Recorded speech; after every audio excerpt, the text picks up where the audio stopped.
हमने कथा कहना बंद कर दिया, हमने तो कथा कब की पूरी कर दी। पार्वती बोली तुमने कथा पूरी कर दी? बोले हाँ। पार्वती बोली तुमने कथा पूरी कर दी, हम तो महाराज सोए गए थे। भोले बाबा बोले तुम सोए गई थी?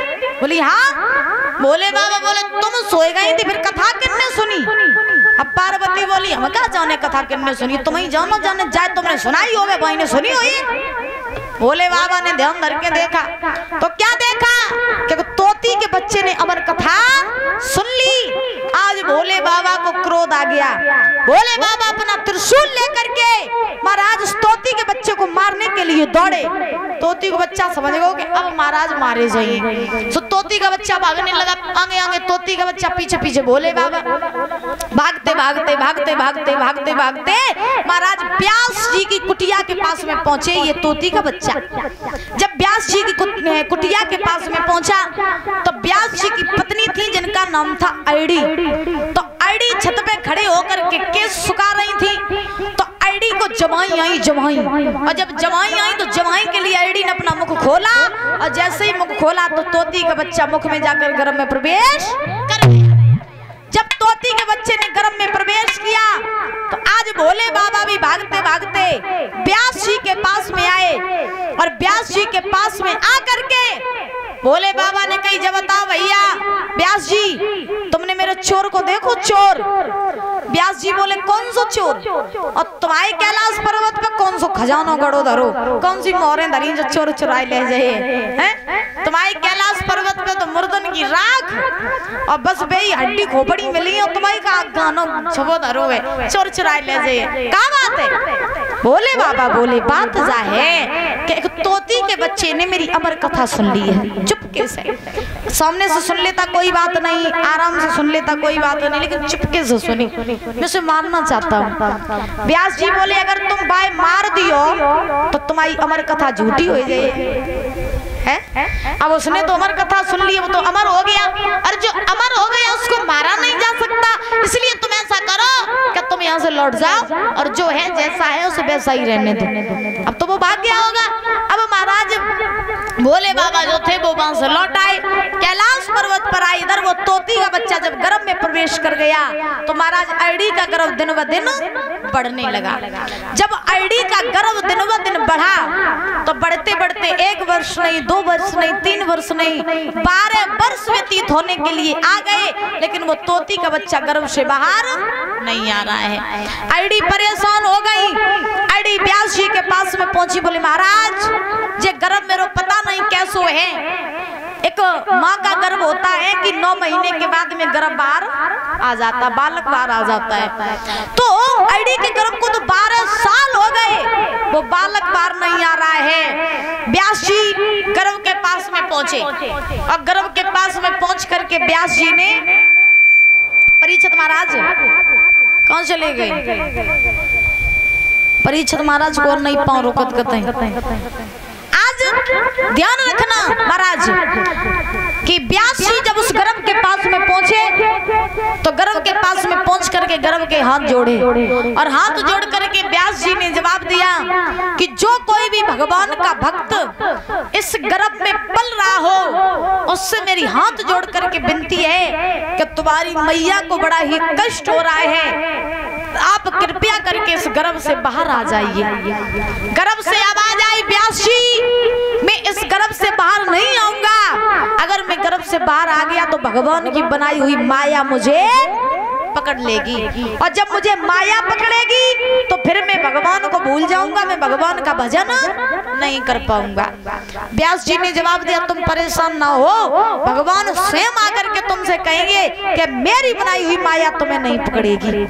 तो आज व्यास जी ने नारायण को बुलाया, और नारायण को बुला करके आज बुजुर्गों व्यास जी ने प्रार्थना की है, नाथ आप कृपया करके इस गर्भ को बाहर निकाल दीजिए, इस गर्भ में जो बालक पल रहा है उसको बाहर निकाल दीजिए, क्योंकि मेरी पत्नी को बड़ी ही पीड़ा हो रही है। तब नारायण ने उस गर्भ से कहा कि सुनो, जब तुम बाहर आओगे ना गर्भ से तो हम तुम्हें ये वचन देते हैं कि मेरी बनाई हुई माया तुम्हें नहीं पकड़ेगी। इतना कह करके नारायण वहां से चले गए, और उसी गर्भ से महाराज 12 वर्षों के बाद एक बालक ने जन्म लिया जिनका नाम पड़ा सुखदेव।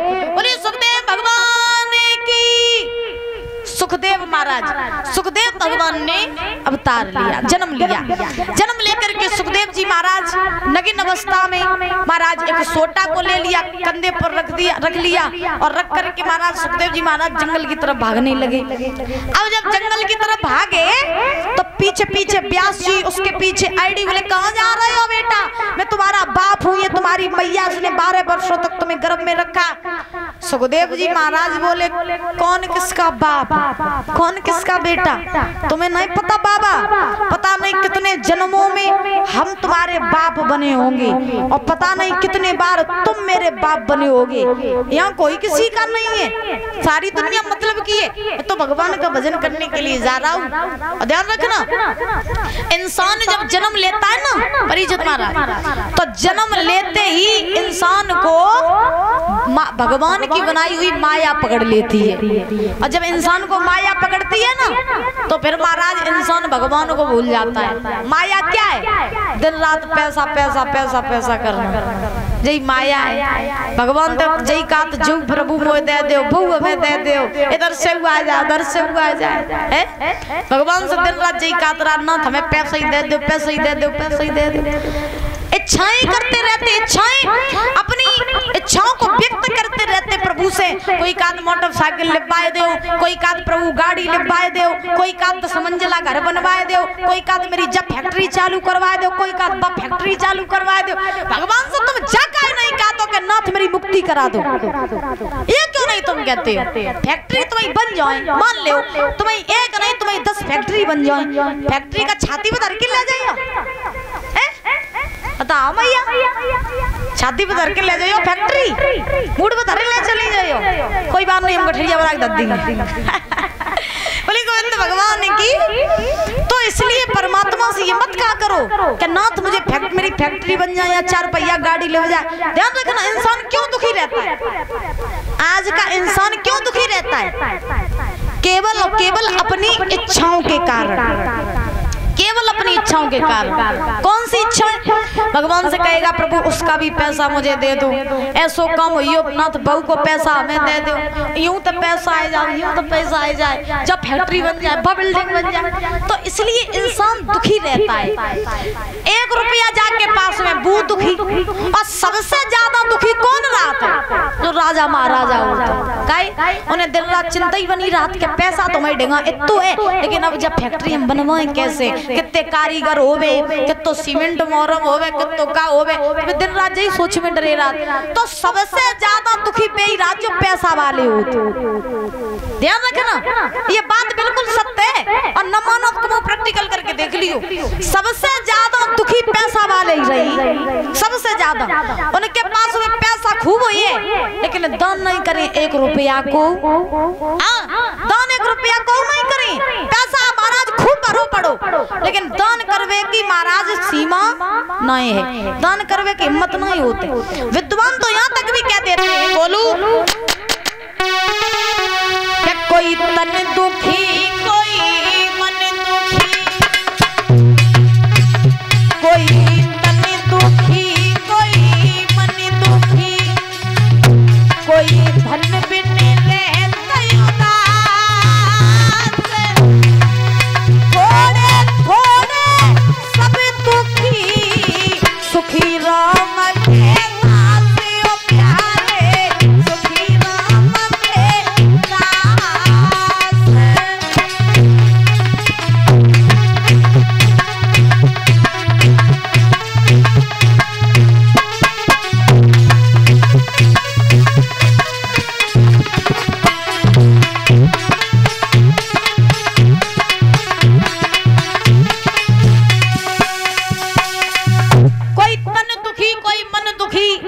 धन बिन रहत उदास और थोड़े थोड़े सब दुखी, सुखी राम के दास।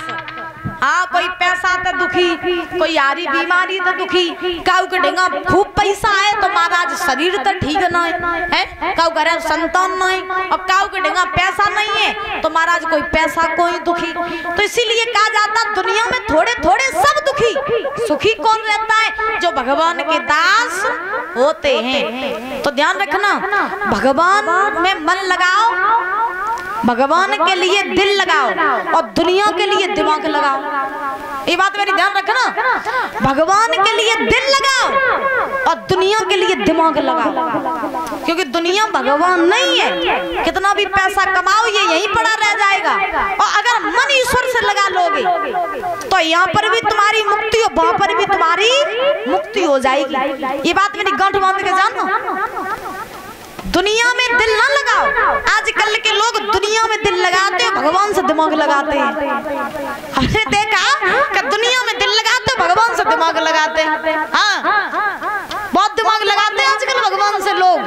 मंदिर में जाइए, नाथ में लड़का की नौकरी लग जाए, 100 रुपया के प्रसाद चढ़ाइए, 1 घंटा चढ़ाइए, झंडा चढ़ाइए, लड़का की नौकरी लग जाए, फिर कहा अरे कोई बात नहीं चढ़ाई ही दी है, चढ़ाई दी प्रसाद बांट ही दी, कोई दिक्कत ना, फिर जा गई। तो इसीलिए आज के लोग महाराज दुनिया में अपना मन लगा लेते हैं और दिमाग भगवान से लगा लेते हैं। और भगवान को अगर दिमाग लगाई हो, भगवान से दिमाग लगाई हो तो तुम फेल हो जाए। तो दुनिया दिमाग के लिए है, दुनिया में मन न लगाओ, दुनिया में प्रेम न करो, क्योंकि नाती पंती समझ रहे हो परीक्षित महाराज, हाँ नाती पंती पुत्र पत्नी सब यही रह जाएंगे जब जय हो ना मरकट पे। तो मरकट पे ले जावे वाले अपने होत और जलाने वाले भी अपने होते, कोई बाहर से नहीं आते। कंधे पर ले जाने वाले अपने होते और आग लगाने वाले भी अपने होते। इसीलिए ध्यान रखना, जो आपको जला सकते हैं वो कुछ भी कर सकते हैं। तो दुनिया में लगाओ दिमाग और भगवान से लगाओ मन, ठीक है? बोली गोविंद भगवान की ताली बजा करके बोलेंगे, उसके बाद में भगवान की कथा में प्रवेश करेंगे।